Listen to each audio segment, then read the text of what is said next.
mawduuceena ayaa waxa uu ku saabsan yahay waxa loo yaqaano gallstones ama dhagaxaanta kale xameetida. Gallbladderka ama xameetidu waa organ yar taasoo ka hooseysa beerka, waxaana qaybta sare ee midig xigta kaga taala ubucda. waa kiish yar oo lagu kaydiyo waxa loo yaqaano bile, midabkiisu waa cagaar hurgud xigeena. marka laga hadlayo dareerahani shaqadiisu waxay tahay inuu burburiyo waxyaabaha markaa duxda ah ama sidoo kale dufanka ah. waxaa sababa marka laga hadlayo gallstoneska ama dhagaxaanta xameetida gala waxa la yiraahdaa 80% waxa sabab waa dhagaxaanta xameetida ku sameysma maadada loo yaqaan cholesterolka marka ay ku badato bileka ama ay ku badato gallbladderka.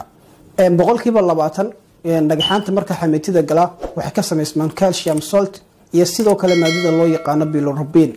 Bilirubin waa marka la burburiyo unugyada caasiga dhiiga xiraadiga ka soo hara ayaa loo yaqaanaa bilirubin. marka labada qaybood ayaa u sababa inuu sameysmaan waxa loo yaqaan gallstones ama marka dhagaxaanta gala